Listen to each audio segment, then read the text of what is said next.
Nous défendons la Constitution du 18 février parce qu'elle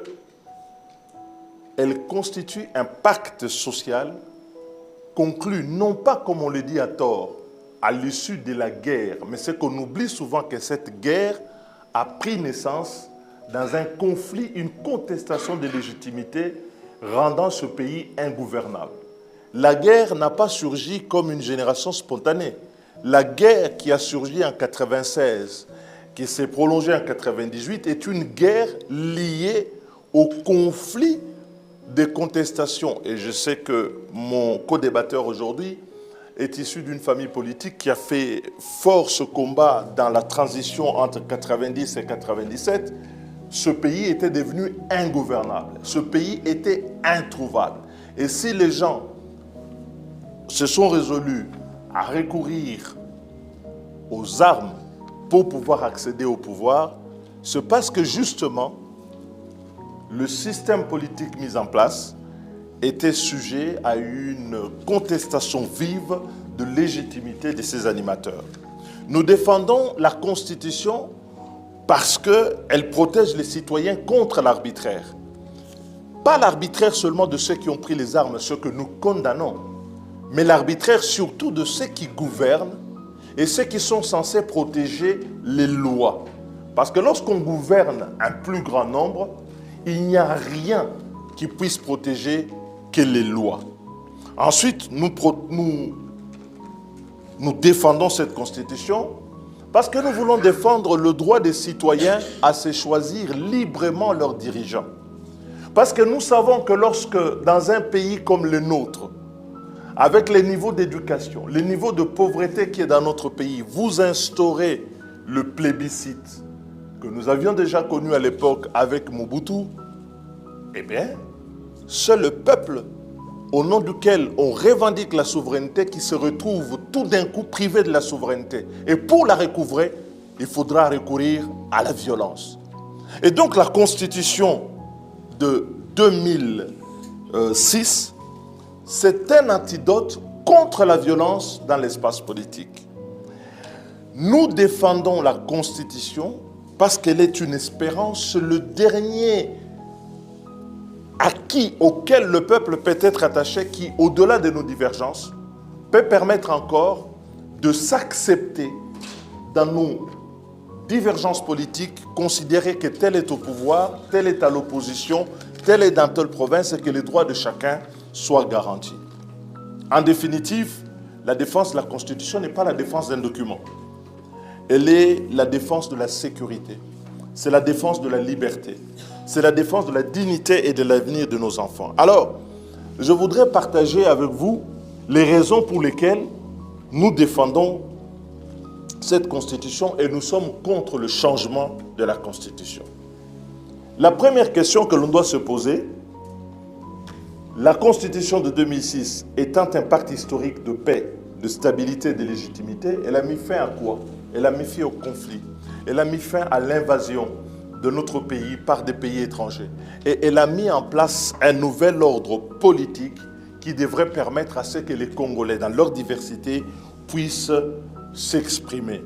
Contrairement à une opinion répandue, cette Constitution n'est pas née du seul règlement des conflits armés de 1998 à 2002, au point de la présenter comme la Constitution des belligérants, contre laquelle aujourd'hui fusent les insultes malgré que ceux qui exercent le pouvoir sont assis sous la même constitution. Ce n'est pas une constitution des gens aux mains sales. C'est une constitution écrite par les Congolais dans un contexte de prise de responsabilité et de conscience que nous devons nous donner un pacte de stabilité qui mette fin à des conflits récurrents et qui fasse en sorte que la question de la dévolution du pouvoir ne peut pas nous diviser au point d'inviter l'ennemi extérieur interférer dans nos différents politiques. Dès l'indépendance, et je crois que dans les exposés précédents, on vous l'a montré, la question de la Constitution a été une question fondamentale. On est arrivé à l'indépendance avec une loi fondamentale en disant les Congolais eux-mêmes vont établir la première Constitution. Elle a été élaborée en 1964. Mais déjà en 64, certains la contestaient. Certains ont considéré que cette constitution de 64 ne devait pas les engager. Cela a fini par un coup d'État. Et donc, la constitution qui a été faite en 2016, la constitution du 18 février 2006, elle vient clore la période de transition ouverte le 24 avril 1990 et qui s'achève dans la guerre civile dans une sorte de paroxysme pour dire, bon, finalement, nous sommes en conflit, qu'est-ce que nous devons faire pour que notre pays ne puisse plus revivre cela? C'est comme ça que quand vous prenez l'exposé des motifs de cette constitution, on vous dit que conscient que depuis 1960, les crises de légitimité ont été la source de tous les conflits que nous avons connus, il est important maintenant de mettre en place un nouvel ordre politique qui soit tourné autour des principes et des valeurs, dont celui de l'état de droit, éviter les conflits entre les institutions, favoriser le fonctionnement harmonieux des institutions, mais également ériger la question de l'alternance en principe d'exercer ce pouvoir. L'alternance. Pourquoi l'alternance? Nous sommes un pays divers, qui est un pays de plus de 400 groupes ethno-tribaux. Dans ce pays, vous avez des Soudanais, des gens qui sont de souches soudanaises. Vous avez des Bantous, vous avez des Nilotiques, vous avez les Pygmées, vous avez tout le monde. Pour faire coexister tout ce monde, il faut un règne de la loi qui soit basé sur une constitution aussi rigide que possible parce que c'est le seul qui soit le rempart contre l'arbitraire des individus. C'est comme ça que cette constitution a été faite. Car le danger, ce n'est pas la modification d'un texte. Le véritable danger, c'est la remise en cause de la confiance collective dans les règles qui fondent la légitimité d'un pouvoir. Aujourd'hui, si on se sépare de cette constitution, c'est au-delà de changement de texte, la nation qui elle-même est divisée. C'est ainsi que les constituants, en rédigeant ce texte, a prévu à l'article 64 qu'il est un devoir citoyen pour tout Congolais de faire échec à un individu ou un groupe d'individus qui veut prendre le pouvoir par la force ou qui veut l'exercer en violation de la Constitution. Comme quoi, la crainte que l'on a que ressurgisse demain un nouveau pouvoir personnel et arbitraire fonde les citoyens à user de tous les moyens pour pouvoir y mettre fin.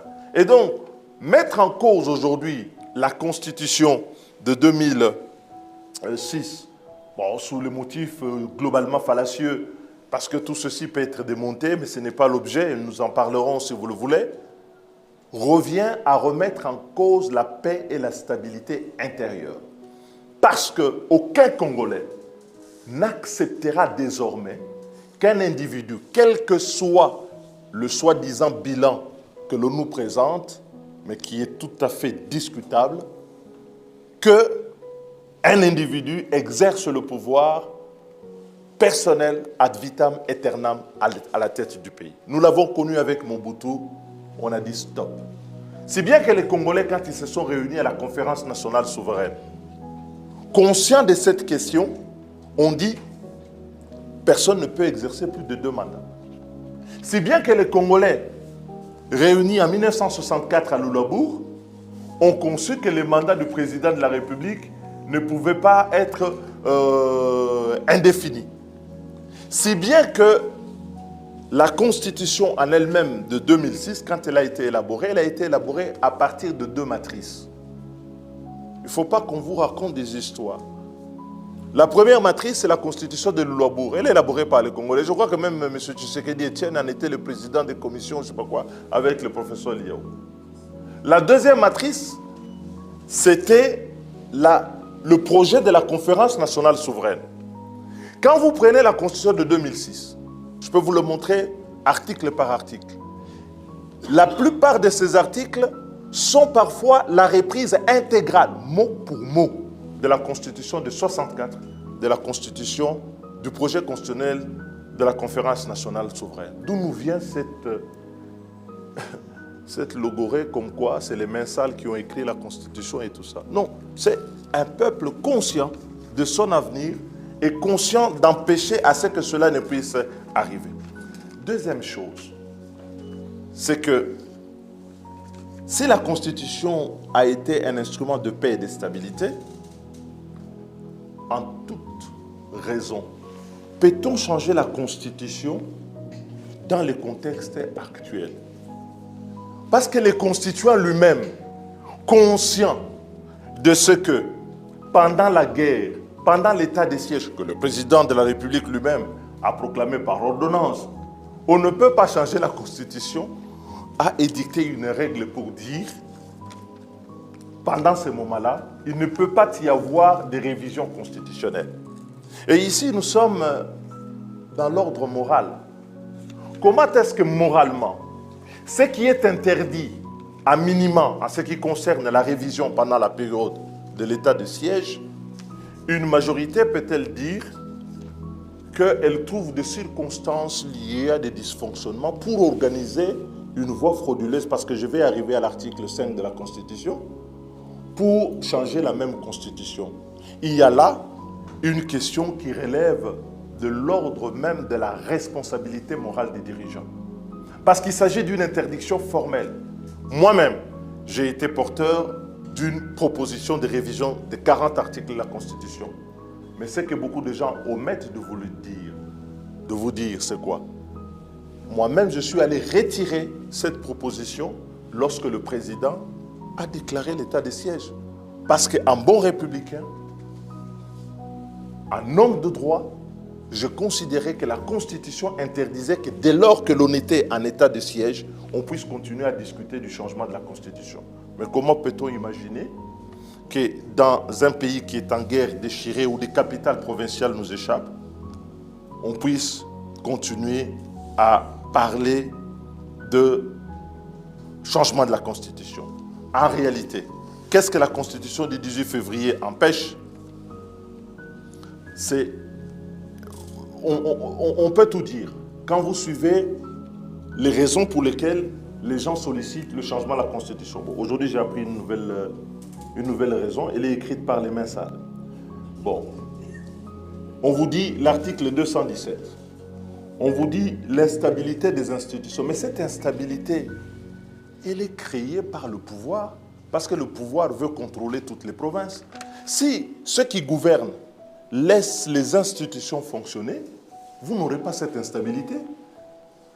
Parce qu'on dit que cette constitution crée les conditions d'une cohabitation. Mais nous avons pour une fois une majorité mais très large. Même Joseph Kabila à son époque avait toujours des majorités larges pour pouvoir gouverner. La majorité à l'Assemblée n'a jamais été une question qui empêche à ce qu'on puisse gouverner. Alors, viennent un bric-à-brac. On vous parle du mariage, on vous parle du droit de la propriété, on vous parle de tout ceci. Toutes ces matières-là ne se règlent pas dans la Constitution, ces matières-là se règlent dans la loi. Il y a les lois pour régler la question de la propriété, il y a les lois pour régler la question des mariages. D'où vient ça, qu'on puisse le dire? Alors, quand on dit la règle du mariage, je suis quand même assez curieux que la règle du mariage aujourd'hui puisse être à base de changement de la Constitution, mais bon, soit. Mais on dit la laïcité, mais la laïcité est consacrée. Mais la laïcité ne veut pas dire qu'on a évacué l'existence de Dieu dans la vie publique. La laïcité veut dire tout simplement que l'État lui-même ne se reconnaît pas une religion d'État. Mais l'État protège les religions, la liberté de conscience. Nous sommes ici avec les catholiques, on peut être avec les protestants, les orthodoxes, les kimbanguistes, les églises dites des réveils. Mais tout ça fait partie de nos libertés. Moi, ma question, les défis de la nation aujourd'hui, il faudrait qu'on nous explique en quoi est-ce que la Constitution du 18 février empêche la reconquête du territoire national, empêche de restaurer l'autorité de l'État. En quoi est-ce que, parce qu'on nous parle du bilan, en quoi est-ce que la Constitution empêche d'assurer la lutte contre la corruption, l'impunité et les détournements? En quoi est-ce que la Constitution empêche l'amélioration de la gouvernance et l'efficacité de l'action publique?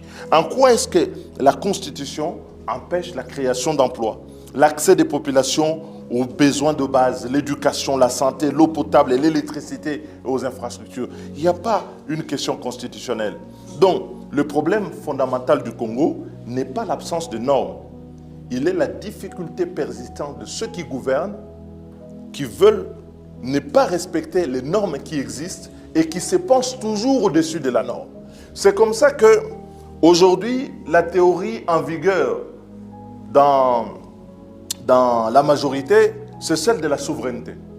Alors, on dit la souveraineté du peuple, mais vous savez pourquoi ils parlent souvent de la souveraineté? Mais c'est parce qu'on pense qu'en évoquant la souveraineté du peuple, on va utiliser le prétexte de cette souveraineté pour, par le truchement des divers conseils et structures, s'ériger au-dessus du peuple. Parce que, qu'on ne nous trompe pas, que ce soit par référendum ou par révision, le peuple ne rédige pas la Constitution. Le peuple que je connais, les planteurs de chez moi à Masuika, les planteurs de chez moi à Kazumba, de chez lui, ne rédigent pas la Constitution. C'est un corps de gens ici qui se retrouvent et rédigent la Constitution et la font porter au peuple. Et ce peuple-là, les gens sont tellement sûrs que quand ils ont rédigé leur texte qui leur ira comme un costume sur mesure, il leur permettra d'exercer un pouvoir sans frein et un pouvoir illimité. C'est la seule raison. C'est tellement la seule raison que quand j'ai suivi le président de la République dans sa conférence de presse, il a dit, bon, moi je ne suis pas demandeur d'un troisième mandat, mais si le peuple me le demande, je prendrai. Mais ça nous précisait à quelle occasion ce peuple-là va le lui demander. C'est justement en provoquant les conditions pour aller organiser, non pas un référendum, mais ce qu'on appelle un plébiscite.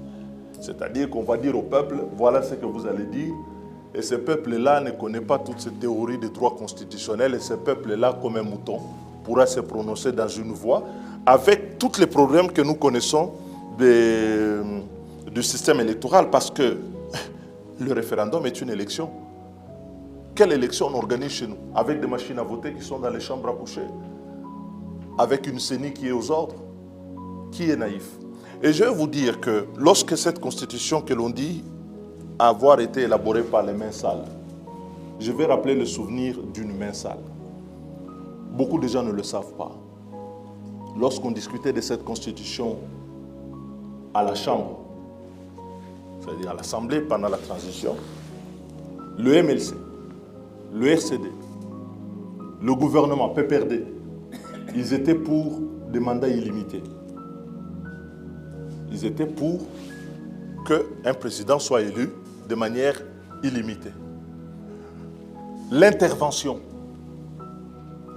qui a fait basculer les choses, c'est d'un député de l'opposition. Il s'appelle Mbouyi Alafuele. Je ne sais pas si ce député avait les mains sales ou était une main sale, mais qui a dit ceci avec une extraordinaire lucidité avant le temps. Il a dit, nous savons qu'en Afrique, les gens trichent souvent pour les élections. Nous pouvons accepter qu'un président soit élu. Il aura probablement triché. Si le peuple veut lui renouveler la confiance, on le lui redonnera à nouveau. On saura qu'il a triché. Mais pour des raisons évidentes, si vous voulez garantir l'alternance et éviter que la tricherie ne soit érigée en règle, il faudra lui interdire de pouvoir postuler pour un troisième mandat. Le troisième mandat a été voulu par les belligérants. C'est la société civile. C'est l'opposition politique non armée qui a, par la sagacité, la force des arguments, imposé cela. Donc quand aujourd'hui on dit on a fait quelque chose qui va dans le sens des belligérants, je pense qu'on est en train de raconter des histoires. Et enfin, la souveraineté nationale n'est pas faite pour détruire l'ordre constitutionnel. La souveraineté nationale, elle est faite pour la construire. Alors, je ne veux pas vous égarer dans les doctrinaires, mais l'histoire du constitutionnalisme moderne a été l'histoire justement de limiter la souveraineté. Les seuls juristes auxquels la majorité actuelle s'accroche et qui ont toujours dit qu'à côté de la Constitution survit un peuple tout-puissant, ce sont les juristes de temps ancien. C'est Baudin, c'est Hobbes, et dans l'actualité moderne, ce sont les juristes de Hitler, Carl Schmitt, qui ont considéré cela. Je suis estomaqué d'imaginer que nous soyons le seul pays au monde à revendiquer une théorie du droit qui soit fondée sur le décisionnisme, c'est-à-dire sur la décision politique, ce qui est décidé par la souveraineté. Hitler a commis des abominations au nom de la souveraineté nationale. Hitler était élu. Mais c'est parce que les gens se sont rendus compte que l'exercice illimité de la souveraineté était capable de nous amener à des abominations qu'est né le concept de l'état de droit revendiqué par Patrice Emery Lumumba dans son premier discours d'investiture. Il a dit « Nous allons bâtir un état de droit ». Le premier qui a parlé de l'état de droit au Congo, c'est Patrice Emery Lumumba, dans son discours d'investiture, pas celui de l'indépendance. Mais ça veut dire quoi un état de droit? Un état de droit, c'est un état où tous les corps constitués, y compris le peuple, exercent la Constitution dans le respect de seules dispositions constitutionnelles. Et donc c'est une tricherie que de pouvoir isoler l'article 5 de la Constitution des autres dispositions pour qu'un corps d'experts, soi-disant à l'Assemblée, trouve la possibilité de nous imposer une nouvelle Constitution. Et c'est pour toutes ces raisons, la paix, la stabilité, l'état de droit, que nous nous érigeons contre le changement de constitution dans notre pays, tout en admettant qu'on peut la réviser, mais on ne peut la réviser que quand il n'y a pas état de siège, qu'il n'y a pas état d'urgence. J'ai dit, je vous remercie. Nous vous remercions également pour les 24 minutes qui nous placent à égalité de temps de parole. Je pense que la méthodologie a permis une clarté des positions. Il y a une question à glisser, c'est celle sur la loi référendaire. Vous aurez encore, parce qu'on a le temps,